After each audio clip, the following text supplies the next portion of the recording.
আমি এই বছরে প্রথম এই কারেন্ট জাল নিয়ে মাছ মারতে বের হলাম। দেখা যাক প্রথমবারের মতো আমি কতগুলো মাছ ধরতে পারি। 5 ঘন্টার ব্যবধানে আমার জালে কতগুলো মাছ পড়ে আমি আপনাদেরকে সেই ভিডিওটি দেখাবো আজকে। আসসালামু আলাইকুম। আমি এই যে কারেন্ট জাল এখন ফেলাবো, দেখা যাক কতগুলো মাছ পাই। 5 ঘন্টা পর এখন প্রায় 1টা বাজতেছে। 6টার সময় আমরা তুলবো, দেখি মাছ কতগুলো এখানে পাওয়া যায়।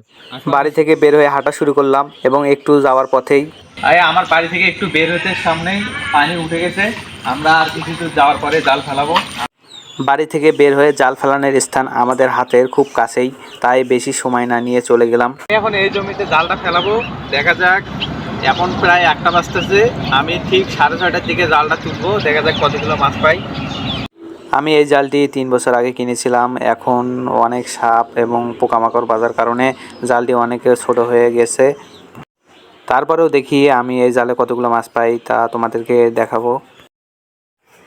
জালটি ছোট হওয়ার কারণে বেশি দূর হয়ে যায়নি। আমার জালের সামনে চায়না জাল ফেলার কারণে মাছ তেমন একটা পাওয়া যায় না। 5 ঘন্টা হওয়ার পর দেখি এখন কি অবস্থা।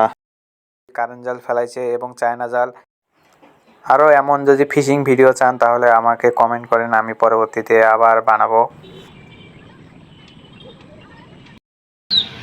অবশেষে আমরা এই যে এতগুলো মাছ পেলাম। এখানে আমরা মাছ পেয়েছি, মাত্র 2টি মাছ পেয়েছি জালে। 2টি পেয়েছি, একটি গড়ায় আর একটি হচ্ছে পুঁটি। অর্থাৎ 6 ঘন্টার প্রায় 5 ঘন্টার ব্যবধানে আমরা এই 2টি মাছ পেয়েছি শুধু। এখন দেখা যাক আগামীকাল কতগুলো মাছ ওখানে পড়ে জালে।